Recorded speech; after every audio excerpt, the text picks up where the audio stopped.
Hi കൂട്ടുകാരെ, പുതിയൊരു വീഡിയോയിലേക്ക് എല്ലാവർക്കും സ്വാഗതം. അങ്ങനെ പ്രതിഭയെ കാണാൻ വേണ്ടി പ്രതിഭയുടെ അടുത്തോട്ട് അനുപമ എത്തിയിരിക്കുകയാണ് കേട്ടോ. ഈ സമയം പ്രതിഭയുടെ അമ്മയും പ്രതിഭയുടെ അച്ഛൻ സുധനും കൂടിയിട്ട് അനുപമയെ തടയാൻ നിൽക്കുകയാണ് കേട്ടോ.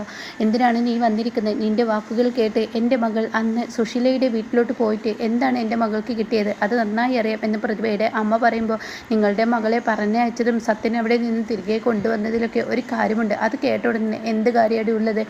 ഭാര്യ ഭർത്താക്കന്മാർക്കിടയിൽ കാര്യം നിനക്കിങ്ങനെ അറിയാം? അത് കേട്ട ഉടനെ അത് ചില കാര്യങ്ങൾ ഭാര്യ ഭർത്താക്കന്മാർക്കിടയിൽ പറയാൻ കഴിഞ്ഞെന്ന് വരില്ല. അതിന് മൂന്നാമതൊരാളുടെ സഹായം വേണ്ടി വരും. ആ സഹായമാണ് ഞാൻ പ്രതിഭയോട് കുറച്ച് കാര്യങ്ങൾ പറയാനാണ് വന്നത്. അപ്പോൾ പ്രതിഭ അത് കേട്ടിട്ട് അകത്ത് നിൽക്കുന്നുണ്ട് കേട്ടോ. എന്നിട്ട് പ്രതിഭയുടെ അമ്മ പറയണേ, നീ ഒറ്റരുത്തി കാരണമാണ് എൻ്റെ മകളെ കാണാൻ പോലും ഇപ്പോൾ സത്യം വരാത്തത് എന്നൊക്കെ ഇങ്ങനെ പറയുന്നുണ്ട് കേട്ടോ. ആ സമയം ശരിക്കും ദേഷ്യം പിടിക്കുന്നുണ്ട് ഈ പ്രതിഭയുടെ അമ്മയുടെ സംസാരം കേട്ടിട്ട് അനുപമ. അങ്ങനെ അനുപമ പറയുന്നുണ്ട്, നിങ്ങൾ എന്ത് പറഞ്ഞാലും ശരി, എനിക്ക് പ്രതിഭയെ കാണേണ്ട ആവശ്യമുണ്ട്, അവളോട് ചില കാര്യങ്ങൾ പറയേണ്ട ആവശ്യമുണ്ട്, അതുകൊണ്ട് ഞാൻ എന്തായാലും അത് പറഞ്ഞിട്ട് തന്നെ പോവത്തുള്ളൂ എന്നും പറഞ്ഞിട്ട് അവിടെ നിന്ന് അങ്ങ് പോകാൻ ശ്രമിക്കുമ്പോൾ ഉടൻ തന്നെ അവിടെ പ്രതിഭയുടെ അമ്മ തടയാൻ ശ്രമിക്കുമെങ്കിലും കൂടി പ്രതിഭ അകത്തുണ്ടാവട്ടെ. അങ്ങനെ പ്രതിഭ, നീ ഇത്ര അടുത്തുണ്ടായിട്ടാണോ നീ ഒന്നും മിണ്ടാതെ നിൽക്കുന്നത്? അപ്പോൾ പ്രതിഭ കൈകൊണ്ട് ഇങ്ങനെ ആംഗ്യ ഭാഷ കാണിക്കാനായിട്ടാണ്. അപ്പോൾ സുധൻ വരികയാണ് അങ്ങോട്ടേക്ക്. അപ്പോൾ സുധൻ വന്നിട്ട് പറയാണ്, ഇവൾക്ക് ഇന്ന് മൗനവ്രതമാണ്, അതുകൊണ്ട് തന്നെ മോളിപ്പോൾ പോയിക്കോളൂ, ഇന്നത്തെ ഒരു ദിവസത്തേക്ക് മാത്രമേ ഉള്ളൂ, നാളെ നിനക്ക് സംസാരിക്കാം. ആ സമയം അനുപമ പറയുന്നുണ്ട്, ദേ പ്രതിഭ, നിൻ്റെ ശബ്ദത്തിന് വിലങ്ങ് ആരിട്ടാലും നിനക്ക് തന്നെയാണ് അത് തിരിച്ചടി വരിക എന്ന് നീ ആലോചിക്കുന്നത് നല്ലതാണ്. അത് നിൻ്റെ അന്ത്യം കുറിക്കാനായിരിക്കും എന്ന് നീ മനസ്സിലാക്കുന്നത് നല്ലതാണ്. ഒരു പെണ്ണിൻ്റെ ശബ്ദത്തിന് ഇങ്ങനെയൊരു ഇടർച്ച, അതായത് മൗനവ്രതത്തിലൂടെ ആരാണ് നിന്നോട് ഇത് പറഞ്ഞതെങ്കിൽ അത് നിന്നെ അന്ത്യം കുറിച്ചിരിക്കുന്നു എന്നുള്ള അർത്ഥത്തിൽ അനുപമ അവിടെ നിന്ന് പറഞ്ഞു പോകുന്നു കേട്ടോ. ഇതേ സമയമാണ് സുശീല ഇറങ്ങി വരുന്നത്. സുശീലയെ കണ്ടവിടെ തന്നെ അനുപമക്ക് ദേഷ്യം വരുന്നുണ്ട്. ആഹാ, ഇത് കൊള്ളാലോ, ഇപ്പോൾ നീയാണോ ഇവരുടെ കാര്യങ്ങളൊക്കെ തീരുമാനിക്കുന്നത്? അപ്പോഴേക്കും അനുപമ പറയാണ്, ദേ ഞാൻ ഇങ്ങോട്ടേക്ക് വന്ന് പ്രതിഭയെ കാണാൻ നീയല്ലല്ലോ വരേണ്ടത്, സത്യനല്ലേ. ഇപ്പോൾ സത്യൻ്റെ റോള് നീ എന്തിനാ ഏറ്റെടുക്കുന്നത്? സത്യനെ നീയുമായി എന്തിനാ ഇപ്പോൾ ഒരു ഇത് എന്നൊക്കെ ചോദിക്കാനായിട്ടാ. അത് കേട്ട ഉടൻ തന്നെ, അതെ നിങ്ങളോട് പറയേണ്ട ആവശ്യമില്ല, മക്കൾക്ക് പോലും നിങ്ങളെ അറപ്പും വെറുപ്പുമായിരിക്കുകയാണ്. സ്വന്തം അമ്മയോട് ശാപവാക്കുകൾ മുഖത്തടിച്ച് പറയേണ്ടതും സ്വന്തം അമ്മക്ക് എവിടെയും കേൾക്കാത്തതുപോലെ ശാപവാക്കുകൾ കിട്ടി തീരാനുള്ള വിധിയാണ് നിങ്ങൾക്കുണ്ടാവുക എന്നൊക്കെ പറയുമ്പോൾ, അത് ഞാനങ്ങ് സഹിച്ചു, എൻ്റെ മക്കൾ എന്തായാലും എൻ്റെ വാക്കുകൾക്കനുസരിച്ചേ പോകത്തുള്ളൂ, അത് നിൻ്റെ തോന്നൽ മാത്രം, അത് നിങ്ങൾക്ക് തോന്നൽ മാത്രമാണ്. എന്നാൽ നിങ്ങളോട് ഒരു കാര്യം പറഞ്ഞേക്കാം, ഈ പറയുന്ന മക്കളുടെ ശാപവാക്കുകൾ കൊണ്ട് നിങ്ങൾ കിടന്ന് പുളയുമ്പോൾ അന്ന് നിങ്ങളുടെ നാക്കിൻ തുമ്പത്ത് വരുന്ന വാക്ക് അനുപമ എന്നായിരിക്കും. പോടി എവിടുന്ന് അനുപമ എന്ന വാക്ക്, എന്നെ കുഴിയിൽ വെച്ചാലും ഞാൻ അങ്ങനെ ഒരു വാക്ക് പ്രയോഗിക്കില്ല, എന്നാൽ നിന്നെ കുഴിയിൽ വെക്കുമ്പോഴായിരിക്കും ഒരുപക്ഷെ ഞാൻ അങ്ങനെ ഒരു വാക്ക് പ്രയോഗിച്ചിട്ടുണ്ടാവുക എന്നൊക്കെ വേണ്ടാത്ത രീതിയിലൊക്കെ ഇങ്ങനെ അനുപമയോട് സംസാരിച്ചിട്ട് അവിടെ നിന്ന് പോകാൻ പറയാൻ കേട്ടോ. അങ്ങനെ അനുപമ പോവാണ്. ഉടൻ തന്നെ സുധാ, നിങ്ങൾക്കിപ്പോൾ അവളുടെ വാക്കുകൾക്കാണ് ഇത്ര മൂല്യം എന്ന് ചോദിക്കുമ്പോൾ, എനിക്കിപ്പോൾ അവളുടെ വാക്കുകൾക്കൊന്നല്ല സുശീല, നീ പറഞ്ഞതുപോലെ എവിടെ പ്രതിഭ എന്ന് അകത്തോട്ട് പറഞ്ഞു ചെല്ലുമ്പോൾ അവൾക്ക് മൗനവ്രതം വേണം. അത് കേട്ട ഉടൻ തന്നെ സുശീല പറയണ, അപ്പം നിങ്ങൾക്ക് എൻ്റെ വാക്കുകൾക്ക് വിലയുണ്ട് അല്ലേ, എന്തായാലും ഇനി പറയുന്നത് പോലെ ചെയ്യും, ഒരു നിലവിളക്കെടുത്ത് അതിൽ 5 തിരി കത്തിച്ച് കൊണ്ടുപോവാ, എന്തായാലും മാടമ്പിള്ളി പണിക്കറി ഇങ്ങനെയൊക്കെ ഒരു സത്യം പറഞ്ഞിട്ടുണ്ടെങ്കിൽ തീർച്ചയായും നിൻ്റെ മകളുടെ എല്ലാ ദോഷങ്ങളും പൊറുക്കും എന്നൊക്കെ പറഞ്ഞിട്ട് മാടമ്പിള്ളി പണിക്കരുടെ ആ കഥ അങ്ങനെ സുശീല ചിന്തിക്കുന്നുണ്ട് കേട്ടോ. പണിക്കര് പറയണേ, ഈ ഒരു മൗനവ്രതം എന്ന് പറയുന്നത് സുശീലയുടെ അടവായിരിക്കും. ഈ ഒരു 5 ദിവസം ഈ ഒരു ദിവ്യ ഔഷധം കഴിച്ചിട്ടുണ്ടെങ്കിൽ തീർച്ചയായും ആ കുഞ്ഞിൻ്റെ കാര്യത്തിൽ ഒരു ഇതുമായി 15 ദിവസം ഏലസും കെട്ടിക്കഴിഞ്ഞാൽ പിന്നീട് ആ കുഞ്ഞുണ്ടാവില്ല എന്നുള്ള സത്യമൊക്കെ ഇങ്ങനെ പണിക്കരി പറഞ്ഞത് ഇങ്ങനെ ആലോചിക്കുകയാണ് കേട്ടോ. അങ്ങനെ പ്രതിഭയുടെ അമ്മ പോയിട്ട് 5 തിരിയുള്ള നിലവിളക്ക് എടുത്തു കൊണ്ടുവന്നേ, എന്നിട്ട് ഈ ഔഷധം അങ്ങ് കഴിച്ചാൽ ഏലസും അങ്ങ് കെട്ടിക്കഴിഞ്ഞാൽ പ്രശ്നങ്ങൾക്കൊക്കെ ഒരു പരിഹാരമായി എന്നുള്ള വാക്കുകളൊക്കെ അങ്ങ് പറയാൻ കേട്ടോ.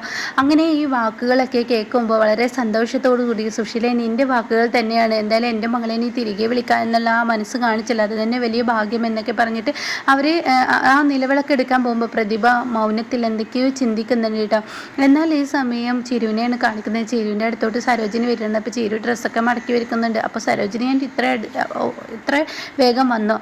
എനിക്കെന്തായാലും എൻ്റെ മകളുടെ ആ ഒരു ചടങ്ങിന് പോകുക എന്ന റോളേ ഉള്ളൂ. അവിടെ ചെന്നാൽ ആരും ഞങ്ങളെ അത്ര സ്വീകരിക്കില്ലടി, അതുകൊണ്ട് അവിടെ നിൽക്കാൻ കഴിയില്ല. അതുകൊണ്ട് തന്നെ പെട്ടെന്നങ്ങ് പോകുന്നു. ഇവിടെ പണിയുണ്ടല്ലോ. മോൾ എന്തിനാ ഇതൊക്കെ ചെയ്യുന്നത്? അമ്പിളിയില്ലേ? അമ്പിളി ചേച്ചി എത്തിയില്ലല്ലോ. അമ്പിളി ചേച്ചി എത്തിയില്ലെന്നോ? എന്താ നീ പറയുന്നത്? നിൻ്റെ അമ്പിളി അവളെ കാണാൻ വേണ്ടി പോയിക്കിതേ. അവളെ കാണാൻ പോയിട്ട് ഒരുപാട് നേരമായല്ലോ. അത് കേട്ട ഉടൻ തന്നെ ചേച്ചി പിന്നെ ഇങ്ങോട്ടേക്കാണ് പോയത്? അതൊന്നും എനിക്കറിയില്ല. പിന്നെ സുഷമയുടെ സ്വഭാവം എന്ന് വെച്ചാൽ അവൾക്ക് ഒരാളെ കത്തിയടിക്കാൻ കിട്ടിക്കഴിഞ്ഞാൽ പിന്നീട് വിടില്ല. അതുകൊണ്ട് ഈ പരദൂഷണം പറിച്ചിട്ട് സുഷമക്ക് കുറച്ച് കൂടുതലാണല്ലോ. അതുകൊണ്ട് അമ്പിളി അവിടെ ഇരുന്ന് സംസാരിക്കുന്നുണ്ടാവും എന്ന് പറയുന്നുണ്ട് കേട്ടോ. ഇതേ സമയം അല്ല, ഇനി മോൾ എന്തെങ്കിലും ചെയ്തോ ഇവിടുത്തെ? ഞാൻ ചോറ് വെച്ചു, ചേച്ചി വന്ന സ്ഥിതിക്ക് എനിക്ക് കറി വെച്ചോളൂ. നീയോ എന്തിനാ മോളെ ഇതൊക്കെ നീ ചെയ്യാൻ നിൽക്കുന്നത് എന്നൊക്കെ പറയുന്നുണ്ട് കേട്ടോ. എന്നിട്ട് പറയണേ, എന്തായാലും അമ്പിളി എന്തായിരിക്കും ഇപ്പോൾ വരാത്തതെന്നിങ്ങനെ ചിന്തിക്കുകയാണ്. ഇനിയിപ്പോൾ അമ്പിളി ചേച്ചി സത്യങ്ങൾ അറിഞ്ഞിട്ടുണ്ടാവുമെന്ന് പേടി ചിരുവിൻ്റെ ഉള്ളിൽ വരികയാണ്. അങ്ങനെ അല്ല സരോജിനി ആൻറ്റി, അമ്പിളി ചേച്ചി എന്താണ് ഇപ്പോൾ സരോജിനി ആൻറ്റിയോട് ചോദിച്ചത്? അമ്പിളി ചേച്ചി എന്തെങ്കിലും പറഞ്ഞോ? അമ്പിളി ചേച്ചി എന്താ മോളെ എന്തെങ്കിലും എന്നോട് പറയണമെന്നുണ്ടായിരുന്നു, എന്താ നീ പറഞ്ഞു വരുന്നത്? അവൾ പ്രത്യേകിച്ചൊന്നും പറഞ്ഞില്ല എന്ന് പറഞ്ഞുകൊണ്ട് തന്നെ, അല്ല അവളൊരു കാര്യം പറഞ്ഞു, അച്ഛൻ്റെ റൂമിൽ ഇരിക്കുന്ന സാധനങ്ങൾ എവിടെ? അതൊക്കെ അതിൽ എൻ്റെ പഴയകാല ഓർമ്മകൾ ഉണ്ടായിരുന്നു, അത് ചീരു എടുത്ത് കൊണ്ടുപോയി എന്നൊക്കെ പറയാനിട്ടാ. അപ്പോൾ ഇത് കേൾക്കുന്നതിനോട് കൂടിയിട്ട് ചീരു തീർച്ചയായും അമ്പിളി ചേച്ചി ഇനിയിപ്പോൾ ഈശ്വര ഞാനിതൊക്കെ അറിഞ്ഞു കഴിഞ്ഞാൽ എന്തെങ്കിലും അമ്പിളി ചേച്ചി കടുങ്കൈ ചെയ്യുമോ എന്നൊക്കെ ചീരുവിൻ്റെ ഉള്ളിൽ ഭയം വരികയാണ് കേട്ടോ. ഇതേ സമയം അമ്പിളിയാണ് കാണിക്കുന്നത്. അമ്പിളി നേരെ അമ്പലത്തിലോട്ട് പോവാണ്. തൻ്റെ കുറ്റബോധം മനസ്സിലാവാണ്. താൻ ആ സ്വർണ്ണം ഒരിക്കലും എടുക്കരുതായിരുന്നു എന്ന് തോന്നുകയാണ്. അങ്ങനെ അമ്പിളി ദൈവത്തിന് മുന്നിൽ കൈകൂപ്പിയിട്ട് ഈശ്വര ഞാനൊരു വിഡ്ഢിത്തരം ചെയ്തു, പക്ഷേ ഈ സത്യങ്ങൾ ചീരു അറിഞ്ഞ സ്ഥിതിക്ക് ഇനിയിപ്പോൾ ചീരു രഘുവേട്ടനോട് പറഞ്ഞിട്ടുണ്ടാവും. അപ്പോൾ രഘുവേട്ടൻ എന്നെ തല്ലുമോ? രഘുവേട്ടൻ എന്നെ വഴക്ക് പറയുമോ? ഇനിയിപ്പോൾ എന്താ ഉണ്ടാവുക? ഈശ്വര ഞാനെങ്ങനെ അങ്ങോട്ടേക്ക് കയറി ചെല്ലും? എനിക്ക് കയറി ചെല്ലാനുള്ള ആ ഒരു ധൈര്യം എനിക്ക് കിട്ടുന്നില്ല. ഈശ്വര ഇനി എന്താ ചെയ്യുക? തൻ്റെ മുന്നിൽ ഇപ്പോൾ ഉള്ള വഴി അച്ഛൻ തന്നെ. അച്ഛനെ വിളിക്കാം. അച്ഛനോട് തെറ്റുകൾ ഏറ്റു പറഞ്ഞ് കാൽക്കൽ വീണ് കഴിഞ്ഞാൽ അച്ഛൻ തീർച്ചയായും എൻ്റെ ഈ പ്രശ്നത്തിന് പരിഹാരം കണ്ടെത്തി തരും. എൻ്റെ അച്ഛൻ തന്നെയാണ് എനിക്ക് ഏറ്റവും വഴി എന്ന് പറഞ്ഞിട്ട് അച്ഛനെ തിരക്കിയും കൊണ്ട് അവിടുത്തെ പ്രസിഡൻറ്റിൻ്റെ അടുത്തോട്ട് പോവാണ് കേട്ടോ. അപ്പോൾ ആ സമയം എൻ്റെ അച്ഛൻ ഇവിടെ ഉണ്ടായിരുന്നോ? ഉണ്ടായിരുന്നല്ലോ മോളെ. അച്ഛനെ ഇപ്പോൾ രഘു വന്ന് വിളിച്ചു കൊണ്ടുപോയി. എന്ത് രഘുവേട്ടൻ വന്നിട്ടോ? അപ്പോൾ മോള് വീട്ടിൽ നിന്നല്ലേ വരുന്നത്? അല്ല, ഞാൻ വീട്ടിൽ നിന്ന് പോന്നിട്ട് ഒത്തിരി നേരമായി. അച്ഛനെ കൊണ്ടുപോകാമെന്ന് കരുതി ഞാൻ വന്നതാണ്. എന്നിട്ട് എങ്ങോട്ടാണ് പോയത്? രഘുവിനെ വിളിക്കണമെന്നും പിന്നെ വേറൊരു സ്ഥലത്തോട്ട് വനന്തമാഷിന് അർജൻറ്റായി പോകണമെന്ന് പറഞ്ഞിരുന്നു. അപ്പോൾ അങ്ങോട്ടേക്ക് പോവുകയാണ്. അപ്പോൾ അതൊക്കെ കേൾക്കുന്ന അമ്പിളിക്ക് പേടിയാൻ വേണ്ടിയിട്ട് ഈശ്വര ഇവർ തമ്മിൽ എന്തായിരിക്കും ഇനിയിപ്പോൾ പറയാൻ പോകുന്നത്? എന്തിനായിരിക്കും രഘുവേട്ടനെ വിളിച്ചിട്ടുണ്ടാവുക എന്നുള്ള ആ ഭയപ്പാട് അമ്പിളിക്കുള്ളിൽ വരാണ് കേട്ടോ. ഇതേ സമയം സരോജിനി ചോദിക്കുകയാണ് ചിരുവിനോട്, അല്ല മോളെ ഇവിടെ രഘു ഇല്ലേ എന്ന് ചോദിക്കുകയാണ്. ഇല്ല രഘുവേട്ടനില്ല, രഘുവേട്ടനെ മാഷ് വിളിച്ചു പോയിരിക്കുകയാണ്. അത് അച്ഛൻ വിളിച്ചു പോയിരിക്കുകയാണ്. മാഷ് വിളിച്ചിരിക്കുന്ന? എന്തിനാ വിളിച്ചിരിക്കുക? അതൊന്നും എനിക്കറിയത്തില്ല. രഘുവേട്ടന് പെട്ടെന്ന് ചെല്ലാൻ വേണ്ടി പറഞ്ഞു. ഇനിയിപ്പോൾ അമ്പിളി ഇത് അറിഞ്ഞു കഴിഞ്ഞാൽ അപ്പോൾ ഉടൻ തന്നെ അമ്പിളി ചേച്ചിക്ക് ഇതൊന്നും അറിയത്തില്ലല്ലോ, അതാണല്ലോ പ്രശ്നം എന്നിങ്ങനെ പറയുന്നുണ്ട് കേട്ടോ. എന്നാൽ മോളെ നീ അമ്പിളിക്കൊന്ന് വിളിച്ച് നോക്കുക. അമ്പിളി പോയിട്ട് ഒത്തിരി നേരമായല്ലോ, അമ്പിളിക്ക് നീ ഒന്ന് വിളിക്ക് എന്ന് ചീരുവിനോട് പറയുന്നുണ്ട് കേട്ടോ. അങ്ങനെ ചീരു അമ്പിളിക്ക് വിളിക്കുകയാണ്. ഈ സമയം അമ്പിളിക്കാണെങ്കിലോ ഈശ്വര എനിക്ക് പേടിയാണ് ചീരുവിനോട് സംസാരിക്കാൻ. ചീരുവിനോട് സംസാരിച്ച് കഴിഞ്ഞാൽ തീർച്ചയായും ആ വീട്ടിലോട്ട് പോകാൻ എനിക്ക് ധൈര്യം ഉണ്ടാവില്ല. അതുകൊണ്ട് ഈ ഫോണ് എടുക്കാതിരിക്കുക തന്നെയാണ് നല്ലത്. തൻ്റെ മനസ്സിൽ അങ്ങനെ ഒരു ആലോചന തോന്നണം കേട്ടോ. അങ്ങനെ ആ ഫോൺ എടുക്കില്ല. അമ്പിളി മുന്നോട്ട് പോവുകയാണ്. എന്നാൽ ഈ സമയം കാണിക്കുന്നത് സുശീലയാണ്. സുശീല വീട്ടിലെത്തിയിരിക്കുകയാണ്. അപ്പോൾ സുശീല വീട്ടിലെത്തിയത് കൊണ്ട് തന്നെ സോനയ്ക്ക് വലിയ സന്തോഷമാവണം കഥകളൊക്കെ കേട്ടിട്ട്. അപ്പോൾ സോന പറയണം, അമ്മ എന്തായാലും ഇപ്പോഴെങ്കിലും ഇങ്ങനെ ഒരു തീരുമാനം എടുത്തല്ലോ, എന്തായാലും സത്യങ്ങൾ തിരിച്ചറിയാനുള്ള കഴിവ് അമ്മക്ക് ഉണ്ടായല്ലോ, നമ്മുടെ പ്രതിഭയെ ഇങ്ങോട്ടേക്ക് വിളിക്കുകയും കൂടി ചെയ്ത സത്യേട്ടൻ പിന്നെ അമ്മയോട് എന്താ പറയാമെന്നറിയില്ല, അത്രയും സന്തോഷം സത്യേട്ടനും ആവും എന്നൊക്കെ ഇങ്ങനെ പറയട്ടോ. ഇതൊക്കെ കേൾക്കുന്ന സുശീല ഇങ്ങനെ ചെറിയ പുഞ്ചിരിയോടുകൂടി സുശീല ഇങ്ങനെ നിൽക്കുകയാണ്. അങ്ങനെ മക്കളെ വിശ്വസിപ്പിക്കാനുള്ള ആ കഴിവ് തന്നിലുണ്ട് എന്ന് സുശീലയ്ക്ക് ആത്മവിശ്വാസമാണ് കേട്ടോ. എന്തായാലും ഒരു അറുതി സുശീലയ്ക്കും ഉണ്ടാവും കേട്ടോ.